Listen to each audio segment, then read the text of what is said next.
setelah perubahan Perpres itu angka korupsinya naik apa turun gitu ya.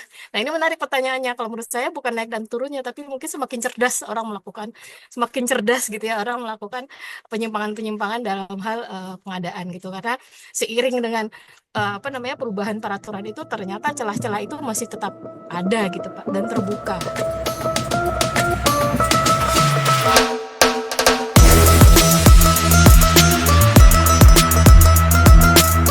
KPA sebagai PPK, ada sebagian masa bilang enggak PPA KPA masih ada yang lain gitu. Ada sebagian masa juga bilang pokoknya PA KPA gitu kan. Nah, ternyata masih ada klausul di dalam perpres kita, dalam regulasi kita bahwa PA KPA masih bisa gitu kan. Nah, sampai hari ini juga pemahaman-pemahaman yang kita sampaikan gitu ya, ataupun penyampaian regulasi yang kita sampaikan kepada rekan-rekan pelaku PBJ juga beragam gitu ya. Beragam karena di dalam pemahaman eh, terkait aturan LKPP juga sebagian ahli juga beragam gitu. Sebenarnya kan ini warna ya, tapi karena ini bicara hukum sulit untuk warna-warni atau warni-warna kan gitu kan. Jadi ya harus seragam terkait pemahaman eh, aturan hukumnya, tapi bicara konteks inovasi gitu ya, konteks dengan strategi di dalam pengadaan seperti yang Pak Samsul sampaikan tadi, kisah nyata yang dilakukan, adanya kebijakan, adanya program yang harus dijalankan, walaupun tadi perintah pimpinan atasan selama tadi prosedur yang dilakukan dengan baik, dengan benar, itu sah-sah saja begitu kan. Tapi konteksnya di daerah ini kan beda cerita gitu, beda cerita. Kalau memang seorang pelaku pengadaan sendiri ketika dia melaksanakan tugas sebagai pelaku pengadaan itu tidak sah, gitu. Itu kan jadi masalah Iya, juga. iya. Itu jadi masalah juga gitu kan. Syarat Jadi subjektifnya ya. iya, jadi itu yang membuat saya tertarik belajar hukum juga Pak Samsul. Jadi dan juga banyak tuh YouTube Pak Samsul saya tonton itu luar biasa sekali. Apalagi bedah masalah PMDN ya, jadi luar biasa. Jadi memang salah satu catatan penting sebenarnya harus duduk bersama antara Kemendagri dengan KPP sebenarnya gitu kan. Jadi karena APBN itu udah relate sudah satu paku ya, satu satu pemahaman sebenarnya dengan LKPP gitu ya. Karena di Permenkyu itu jelas lebih lebih menjelaskan sebenarnya, lebih fleksibel lah kalau kita melihat dari pelaku pengadaan yang menjalankannya. Contohnya rekan-rekan yang ada di kepolisian menggunakan APBN, di BPK sendiri yang memeriksa kita setiap tahunnya juga menggunakan APBN gitu Oke. kan. Ya kadang-kadang ini yang mungkin kami mendukung penuh apa yang disuarakan Pak Samsul lewat bukunya. Kami berharap bukunya cepat terbit, jadi bisa kita bedah, bisa kita beli nih Pak Samsul.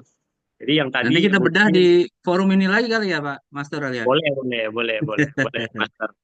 Jadi Oke, Master uh, Alyudin, terima kasih atas siap ininya, siap. atas Terima kasih. masukan atau tanggapannya. Master Alyudin salah satu founder SDM PBJ anti korupsi juga, Pak Samsul. Mungkin tanggapan dari Pak Samsul, silakan, Pak. Iya, boleh. Ya itu tadi ya. Saya tidak susah untuk mendapatkan cerita yang sama dengan saya untuk teman-teman daerah. Hmm. Karena memang ini cerita yang sama gitu loh. Problemnya sama. Jadi Konfirmasi ya, Pak. buat buat saya itu tadi ya yang paling ini. Mudah-mudahan ini tidak ditanggapi sebagai ketidaksukaan terhadap lembaga, ketidaksukaan terhadap personal dan segala macam. Tapi saya murni ingin menyampaikan hasil dari apa yang saya alami dari sejak tahun 2000, setidaknya 2003, 2022 saya sudah mulailah berkenalan dengan peraturan pengadaan barang jasa dari Kepres 18, Kepres 80 dan seterusnya gitu ya. Jadi ketika kita bercerita saya sangat meyakini bahwa kalau yang cerita orang daerah pasti sama gitu kan ketika itu. Jadi alhamdulillah paling tidak tapi sekali lagi itu tadi saya bilang yuk kita dukung sama-sama. Saya juga tadi ke Pak Nuradi bilang mudah-mudahan didengar istana. Saya keingat hari kemarin itu begitu saya dikontak oleh salah orang teman bilang Pak KSP. Samsul saya hari ini diminta oleh teman saya yang sedang yang sekarang sudah menjabat di KSP. Tolong sampaikan. Jadi saya langsung bilang, saya kutip, saya langsung print out PDF rancangan buku saya, bagian kesimpulan yang saya bikin gitu, ada perubahan peta konsep yang pengen saya inikan. Ya salah satunya itu tadi menawarkan apakah kegiatan gitu. Kan campur Bukan lagi terkait tadi. dengan pelaksanaan kontrak seperti yang dibahas oleh Pak Samsul tadi, ada pembedaan antara tugas-tugas pengelolaan keuangan dengan tugas-tugas pengadaan barang dan jasa. Tapi ketika saya jelaskan bahwa tugas PPTK itu hanya adalah mengendalikan kegiatan, melaporkan perkembangan pelaksanaan kegiatan, menyiapkan dokumen anggaran sesuai yang tercantum di dalam PP 12 maupun di Permendagri 77, itu Pak Hakimnya tidak terima gitu. Karena mereka memahami di dalam yang di dakwaan PPTK-nya, si PPTK ini wajib dia harus menerima hasil pekerjaan, memeriksa hasil pekerjaan kontrak yang dilaksanakan oleh kontrak pengadaan barang dan jasa itu. Nah, ketika dia barang yang dikontrakkan itu datang, PPTK harus melihat, mengkaji lagi spek teknisnya, apakah ini sesuai dengan kontrak atau tidak. Lah, ini kan jauh sekali Bapak yang larinya dari tugas-tugas dari PPTK itu sendiri gitu. Nah, sebegitunya pemahaman dari yang melakukan yang menyidangkan PPTK. Saya sangat sedih ya ketika saya sampaikan dengan runut tugas-tugas PPTK itu sesuai dengan PP 12, kemudian sesuai dengan Permendagri. Ketika itu tidak, dalam tanda kutip ya, dalam tanda kutip tidak diterimalah apa yang saya sampaikan dalam persidangan itu oleh hakim, saya sangat sedih sekali gitu. Karena mereka menganggap ini adalah tugasnya PPTK untuk mengendalikan kontrak, untuk memeriksa pekerjaan gitu. Itu dari hakim sendiri loh yang menyampaikan seperti itu. Coba kita bayangkan nanti apa yang akan diputuskan ketika itu dilakukan agenda vonis gitu. Jadi memang betul seperti Pak Samsul sampaikan tadi, saya habis sidang itu memang sangat sedih sekali ketika pemahaman seorang hakim adalah seperti itu gitu. Jadi barangkali ini keluh kesah saja, barangkali seperti yang Pak Samsul sampaikan tadi, semoga hal-hal seperti ini bisa didengar oleh pembuat regulasi di negara kita. Mudah-mudahan ke depannya harapan kita tetap optimis, mudah-mudahan ada perbaikan secara regulasi seperti yang sudah dibahas oleh Pak Samsul di beberapa channel YouTube-nya.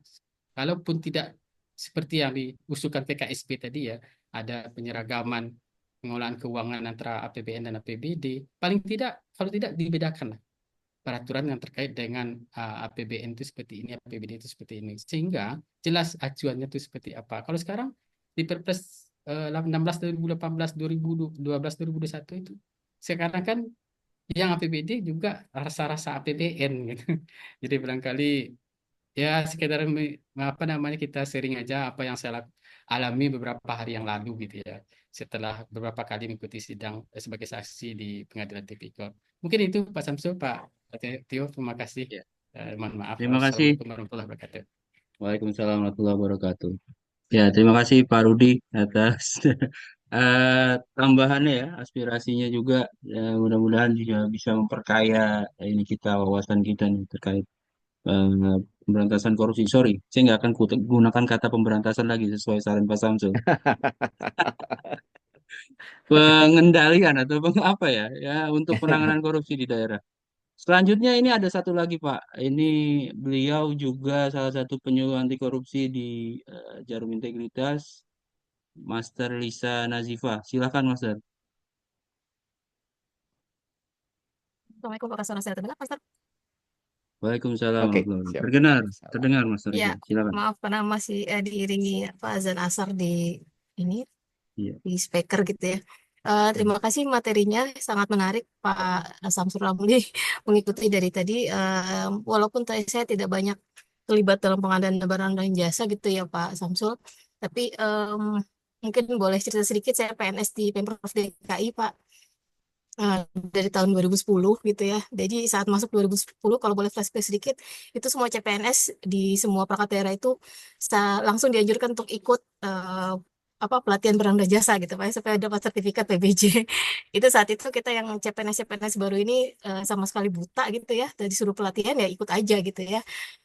Dengan harapan ya meningkatkan kompetensi, menambah kualifikasi gitu. Ternyata seiring berjalannya waktu kita paham gitu bahwa tidak semua eh, orang tertarik di BPJ, termasuk juga mungkin malah lebih menghindar gitu Pak ya, lebih kepada menghindar gitu. Sementara untuk kami CPNS baru ini yang tidak tahu apa-apa gitu, atau mungkin minim pengetahuan tentang PBJ, eh, berkompetisi di situ sehingga berusaha untuk lulus gitu Pak. Karena fenomenanya kan banyak yang mungkin sengaja untuk nggak lulus supaya nggak ikut terlibat dalam pengadaan gitu Pak. Ini yang saya amati gitu ya, dari tahun 2010 Perpres 54 ganti ke Perpres 16, Perpres 12, sekarang 2021 gitu Pak ya. Begitu banyak yang berubah juga, dari mulai tadinya nggak ada JF sekarang ada JF, tadinya tidak elektronik sekarang LPSE gitu ya. Dulu juga pengadaan itu diadakan di masing-masing perangkat daerah. Kalau sekarang kita punya perangkat daerah khusus untuk pengelolaan barang dan jasa gitu. Sedemikian banyak yang dilakukan sebenarnya oleh pemerintah baik pusat maupun daerah untuk membuat pengadaan barang dan jasa itu lebih akuntabel gitu Pak ya. Tadi Bapak sempat menanyakan setelah perubahan Perpres itu angka korupsinya naik apa turun gitu ya. Nah, ini menarik pertanyaannya. Kalau menurut saya bukan naik dan turunnya, tapi mungkin semakin cerdas gitu ya orang melakukan penyimpangan-penyimpangan dalam hal pengadaan gitu. Karena seiring dengan perubahan peraturan itu, ternyata celah-celah itu masih tetap ada gitu Pak, dan terbuka. Nah, ini saya juga kemudian didorong untuk ikut di LKPP untuk fasilitator Pak. Ternyata 2 kali tes itu ambang batasnya ketinggian, entah atau saya yang pengetahuannya memang sangat minim gitu Pak ya, tidak bisa lulus di fasilitator LKPP, dan saya bersyukur untuk itu gitu. Nah, yang saya lihat, yang saya amati gini Pak, banyak rekan-rekan yang paham tentang PBJ secara teoritis ya Pak ya. Kenapa secara teoritis? Karena saya bisa memastikan bahwa orang yang belajar peraturan, khusus peraturan saja, seperti saya sampaikan saat CPNS, saya belajar peraturan pengadaan barang dan jasa, atau orang yang belum paham secara teori tapi lebih banyak ke praktek gitu Pak. Akhirnya berbeda Pak pemahamannya. Nah, ini yang saya lihat di lapangan, akhirnya yang paham ilmunya, yang paham dasar hukumnya, konsekuensinya, etika dan prinsip pengadaan yang sedemikian dibuat ketat di peraturan presiden menurut saya gitu ya. Tapi akhirnya yang paham-paham ini merasa nggak berani Pak untuk duduk di jabatan-jabatan fungsional, atau mungkin di jabatan-jabatan yang katanya ada pengadaan. Jadi akhirnya milih udahlah yang lain saja gitu ya. Yang lain saja, saya nggak mampu melakukan pengadaan sedemikian akuntabelnya, sedemikian prinsip transparannya gitu. Sehingga yang saya lihat yang paham secara teori tidak nyemplung ke dalamnya gitu. Yang saya lihat ya Pak ya, mungkin Pak Samsul mungkin berbeda pemahamannya. Sementara bagi orang-orang yang pemahamannya biasa saja tapi berani gitu ya, akhirnya cemplung ke situ. Nah, akhirnya itu tadi saya bilang, celah-celah yang masih ada seiring dengan berkembangnya peraturan, tetap tetap ada tuh Pak, penyimpangan-penyimpangan walaupun sudah dilakukan elektronik, katalog dan lain-lain gitu. Em, Mungkin Pak Samsul bisa mengamati ini gitu, atau memberikan komentar gitu, dalam artian saya sedih gitu Pak, akhirnya rekan-rekan yang secara integritas baik itu akhirnya memilih untuk tidak terlibat di dalamnya. Karena kita tahu area rawan korupsi di dalamnya dari tahun ke tahun selalu ada di dalamnya pengadaan barang dan jasa di pemerintah. Dan kita nggak mungkin di sektor pemerintahan mengadakan barang dan jasa tanpa adanya proses pengadaan yang baik sesuai dengan ketentuan. Mungkin Pak Samsul bisa mengamati fenomena ini Pak. Harapan saya supaya orang-orang yang berintegritas ini yuk cemplung ke BPJ gitu, PBJ gitu. Tapi nyatanya saya juga nggak berani Pak, dan bersyukur gitu yang nggak lulus di fasilitator PBJ. Mungkin itu dari saya. Terima kasih Pak Samsul. Oke, baik. Menarik nih. Ya. Gimana Pak? Tanggapannya Pak? Banyak orang yang Ya, mengerti PBJ tapi memutuskan untuk tidak berkecimpung di se- PBJ gitu. eh, pertama untuk Pak Rudi kira-kira nggak banyak yang dibahas ya, karena kita udah curhat panjang ya Pak. Ya Ya. seandainya kita bisa ketemu beradu tangisan juga mungkin kita sama-sama nangis gitu dengan kondisinya. Karena eh, saya memperkuat bagaimana caranya saya tidak terenyuh gitu. Lebaran tadi saya menerima, ini jangan dianggap sebagai sebuah ini ya. Saya menerima WhatsApp dari setidaknya 2 orang yang yang sedang ada di dalam, dan kasusnya sama soal PPTK yang seperti digambarkan oleh Pak Rudi tadi. Dan pasti orangnya berbeda dengan ada yang di Pak Rudi karena lokasinya Pak Rudi beda, 50 kota yang satu lain.